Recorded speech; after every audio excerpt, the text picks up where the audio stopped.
خالی کر دی، یہاں سے وہ پیچھے ہٹ گئی، اور جیسے ملک شام کی آرمی اس علاقہ سے پیچھے ہٹتی ہے، اسرائیل کی آرمی یہاں پر پہنچ جاتی ہے اور پورے علاقہ کو اپنے کنٹرول میں لے لیتی ہے۔ پورے علاقہ میں اسرائیل نے اپنی آرمی کو تعینات کر دیا، اور اس کے اگلے دن یعنی 8 دسمبر کو اسرائیل نے بفر زون میں بھی اپنی آرمی کو تعینات کر دیا۔ وہاں پر بفر زون کا ایریا ہے 15 کلومیٹر کا، جس کو نو آرمی یا نو ملٹری زون بھی آپ کہہ سکتے ہیں، اور اس کا مقصد یہ تھا کہ یہاں پر نہ تو شام کی آرمی ہوگی نہ اسرائیل کی آرمی ہوگی، اور یہ ایک خالی علاقہ ہوگا، لیکن اس علاقہ میں بھی اسرائیل نے اپنی آرمی کو تعینات کر دیا۔ اور گولان ہائٹس کا جو پورا ایریا تھا جہاں پہلے سے اسرائیل موجود نہیں تھا، جہاں شام کی آرمی موجود تھی، اس علاقہ میں بھی اسرائیل نے اپنی آرمی کو لگا دیا۔ اس کے بعد آج کی تازہ ترین خبر یہ ہے کہ اسرائیل کے ڈیفنس منسٹر اور پرائم منسٹر بنیامین نتنیاہو نے وہاں کا دورہ بھی کیا ہے۔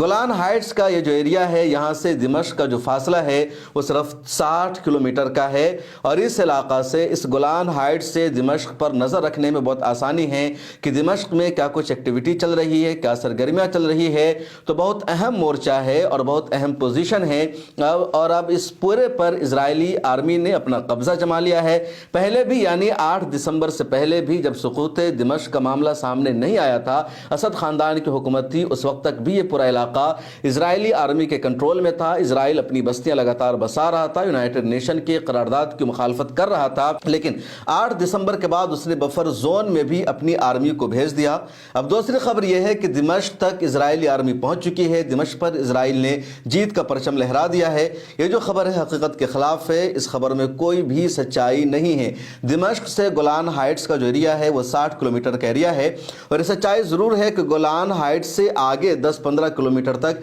اسرائیلی آرمی پہنچ چکی ہے، وہاں کا مورچہ اس نے سنبھال لیا ہے، لیکن دمشق تک اسرائیلی آرمی نہیں پہنچی ہے۔ اور دمشق اور گولان ہائٹس میں جو فاصلہ ہے وہ صرف 60 کلومیٹر کا ہی ہے، ایسا نہیں ہے کہ 1000 کلومیٹر کا فاصلہ ہے دمشق اور گولان ہائٹس میں، اور 1000 کلومیٹر کا فاصلہ طے کر کے اسرائیلی آرمی دمشق کے قریب پہنچ گئی ہو، یا دمشق سے صرف 25 کلومیٹر پیچھے ہو۔ تو جو لوگ یہ خبریں آپ کو بتا رہے ہیں کہ اسرائیلی آرمی دمشق کے قریب پہنچ چکی ہے اور صرف 25 کلومیٹر ہی دور ہے، وہ آپ کو یہ نہیں بتا رہے ہیں کہ دمشق اور گولان ہائٹس کے درمیان جو فاصلہ ہے وہ صرف 60 کلومیٹر کا ہی ہے، اس سے زیادہ کا نہیں ہے۔ اور گولان ہائٹس کے علاقہ میں پہلے سے اسرائیلی آرمی موجود تھی، پہلے سے اسرائیل نے یہاں بستیاں بسا رکھی تھی، اور اسرائیل اس علاقہ پر گولان ہائٹس پر اب اپنا قبضہ جمانا چاہتا ہے، اپنی آرمی کو لگائے رکھنا چاہتا ہے، تاکہ دمشق کی جو ایکٹیویٹی ہے، جو سرگرمیاں اس پر نظر رہے۔ دو اعتبار سے اسرائیل کے لیے گولان ہائٹس کا جو ایریا ہے بہت اہم ہے۔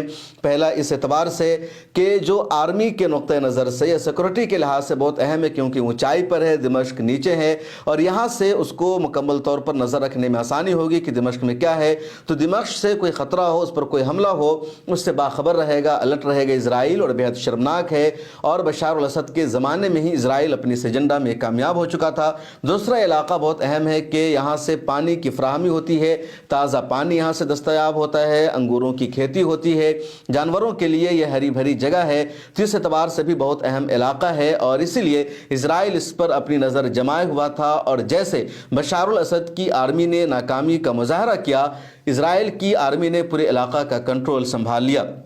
اب تیسری اہم خبر یہ ہے کہ اسرائیل پورے شام پر حملہ کر رہا ہے، اور یہ جو خبر ہے حقیقت پر مبنی ہے، سچائی پر مبنی ہے۔ 8 دسمبر کو جیسے خبر سامنے آتی ہے کہ بشار الاسد نے ملک شام کو چھوڑ دیا ہے، فرار ہو کر اس نے ماسکو کے لیے اڑان بھری ہے، ادھر اسرائیل نے اچانک حملہ شروع کر دیا، اور جتنے ویپنز کے کارخانے تھے، ذخیرے تھے، جو ملٹری اڈا تھا جہاں فائٹرز پلین رکھے ہوئے تھے، ہیلی کاپٹرز رکھے ہوئے تھے، ان تمام جگہوں پر اسرائیل نے حملہ کر دیا، اور اسرائیل کے حملوں کی جو تعداد ہے 500 سے زیادہ ہو چکی ہے، اور ابھی تک اسرائیل کا حملہ رکا نہیں ہے۔ یونائٹڈ نیشن نے اسرائیل کو خبردار کیا اور کہا کہ اسرائیل کا حملہ رک جانا چاہیے، مزید حملہ نہ ہو۔ اسرائیل یہ کہہ رہا ہے کہ جو انقلابی ہے، جو باغی ہے، جنہوں نے بشار الاسد کو اقتدار چھوڑنے پر مجبور کیا ہے، یہ ہمارے لیے خطرہ نہ بنے، شام دوبارہ ہمارے لیے خطرہ نہ بنے، اس لیے ہم یہ حملہ کر رہے ہیں۔ لیکن ان سب کے بیچ سوال سب سے زیادہ ملک شام پر اٹھ رہا ہے، یعنی یعنی ملک شام کے سابق صدر بشار الاسد پر،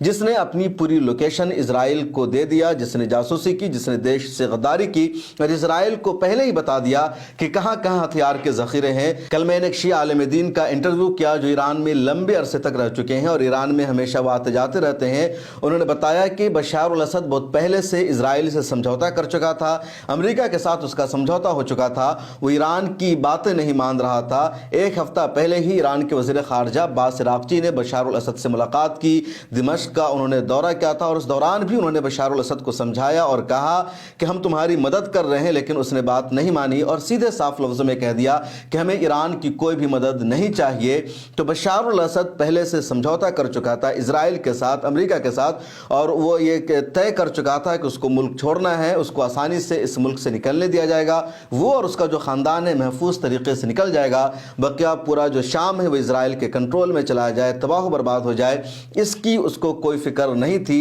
اور یہی وجہ ہے کہ جیسے اسرائیلی آرمی ہٹتی ہے گولان ہائٹ، جیسے شام کی آرمی گولان ہائٹس کے علاقے سے ہٹتی ہے، اسرائیل کی آرمی وہاں پہنچ جاتی ہے اور ذرہ برابر بھی شامی آرمی نے فائٹ نہیں کیا، مقابلہ نہیں کیا، اسرائیلی آرمی کو روکا نہیں۔ حالانکہ اس طرف STS کی آرمی نہیں آئی تھی اور شامی آرمی کو اچھی طرح اندازہ تھا کہ یہ یہاں پر قبضہ جما لیں گے۔ خود ایران کے حوالے سے خبر آئی کہ جب ایران کی آرمی وہاں موجود تھی اور STS کے لڑاکے جب آ رہے تھے اور اس آرمی کا مقابلہ کرنے کی بات چیت کر رہی تھی ایران کی آرمی، تو شامی آرمی کہہ رہی تھی کہ ہمیں اوپر سے آرڈر ہے اپنے کمانڈر ان چیف کا کہ ہمیں ان کا مقابلہ نہیں کرنا ہے، پیچھے ہٹ جانا ہے، اور لگاتار یہ لوگ ہر جگہ پیچھے ہٹ رہے تھے اور STS کے جو فائٹرز ہیں، ان کے جو مجاہدین ہیں، وہ آگے بڑھتے جا رہے تھے۔ تو یہ بات طے ہے کہ بشار الاسد نے پہلے ہی سمجھوتا کر لیا تھا اسرائیل سے، امریکہ سے، اور اسی بنیاد پر اس نے اسرائیل کو تمام تر اہم لوکیشن کے بارے میں خبر دی۔ اسی طرح گولان ہائٹس پر اس نے اسرائیل کا قبضہ ہونے دیا اور اس نے سوچ لیا کہ اب ہمارے خاندان کا یہاں پر غلبہ نہیں رہا، ہماری حکومت نہیں رہی تو کیوں کسی اور کی حکومت رہے، اور اس طرح اس نے پورے ملک شام کو اسرائیل کے لیے ایک لقمہ تر بنا دیا۔ اس پوری خبر کے حوالے سے آپ کی کیا رائے ہے کمنٹ سیکشن میں ضرور لکھیں اور مجھے دیجیے اجازت۔ ملت ٹائمز کو جاری رکھنے اور مضبوط بنانے کے لیے ہماری آرتھک سہایتا کیجیے۔